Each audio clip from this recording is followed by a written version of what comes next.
laziness and lack of spirit. Yes, public opinion has most shallow eyes. People hate at sight a harmless human being, knowing nothing of the real man. I agree, of course, that a foreigner should conform and adapt to his society. And a citizen is censurable no less when too self-centered or uncouth to avoid offending his companions. Nevertheless, I, out of a clear sky, have been struck a blow which breaks my heart. My friends, it is over. I want to die. My life has lost all point. The man who was my life, and he knows it too, has become for me beneath contempt. Of all the creatures that can feel and think, we women are the worst treated things alive. To begin with, we bid the highest price in dowries just to buy some man to be dictator of our bodies. How that compounds the wrong! And then there's the terrifying risk. Shall we get a good man or a bad? Divorce is a disgrace, at least for the women. To repudiate a man, not possible. And so, plunged into habits new to her, conventions she has never known at home, she has to guess like some clairvoyant how to handle the man who shares her bed.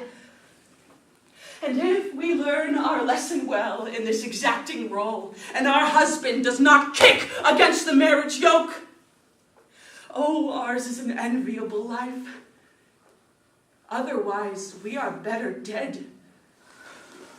When a man grows tired of wife and home, he simply roams abroad, relieves the tedium of his spirit, turns to a friend, or finds his cronies. We women, on the other hand, turn only to a single man.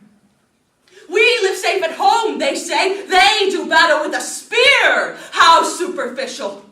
I had rather stand my ground 3 times among the shields and face a childbirth once. And anyway, your case and mine are not the same. You have your city. You have your father's home. Life offers you the sweet fellowship of friends. I am alone. Without a city, wronged by a husband, uprooted from a foreign land.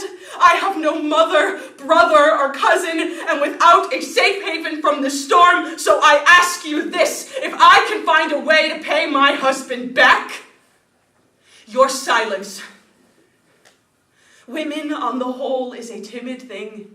The din of war, the flash of steel unnerves her, but wronged in love, there is no heart more murderous.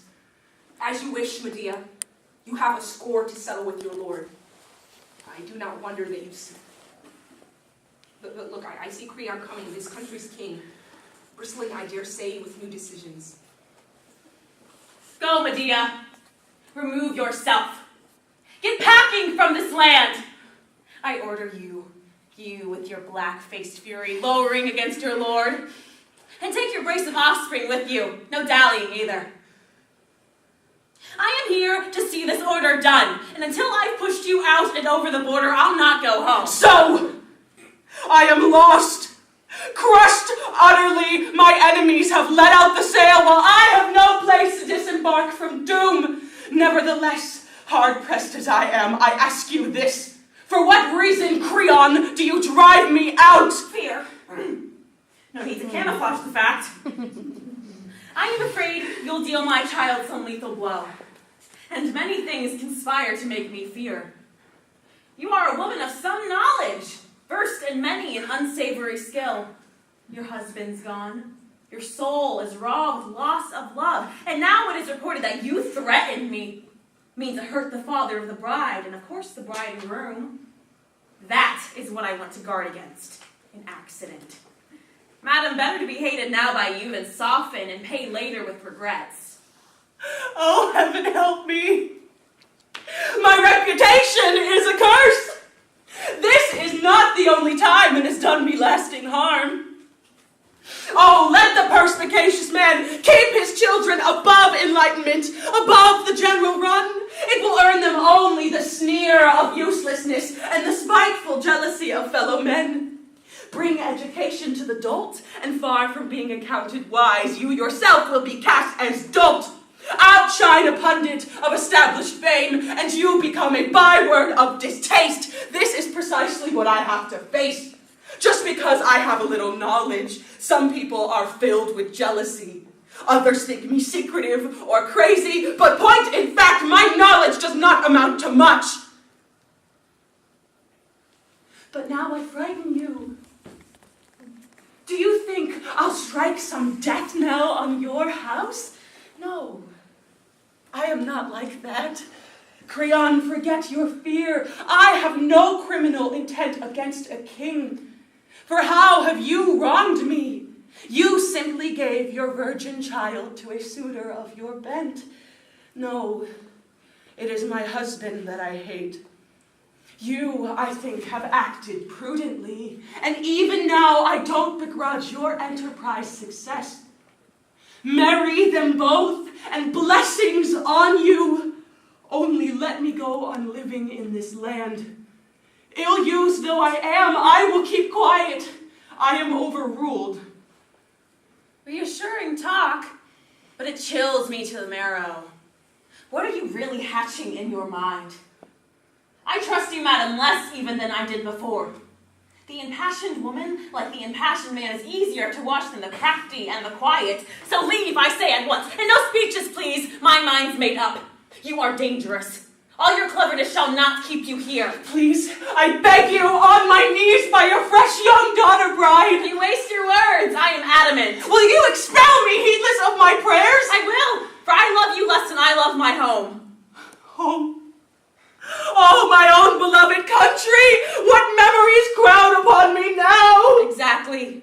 Next to my own children, my country is my dearest love as well. Love, did you say? It is a mighty curse! In my opinion, that depends. Oh, Zeus! Remember the author of this crime! Go away, you poor deluded thing! Rid me of my troubles! The troubles are all mine! I have a glut of them! I'll call the servants. They'll put you out by No, force. no, Creon! I have something else.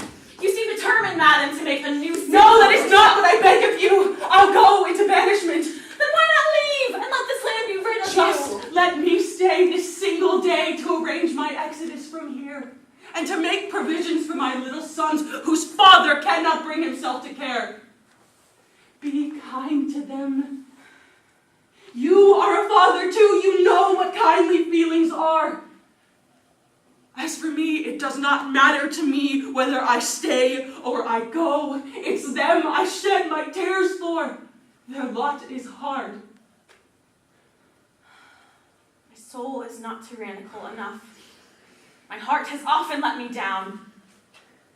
So now, Medea, though I know I take a false step, have it your own way. But let me warn you solemnly, if tomorrow's holy light sees you and your 2 children still inside the borders of this realm, you die. Every word of this I mean. Now stay if you must, but one day only. Not long enough for you to perpetrate anything I dread. Ill-starred woman. Oh, what a nightmare of anguish is on you. Who will you turn to? Where will you turn? What country? What stranger? What home for a haven? Who will receive you? God has certainly steered you, my poor Medea, into a sea race of sorrows. In the center of disasters, yes, but all is far from lost. Make no mistake.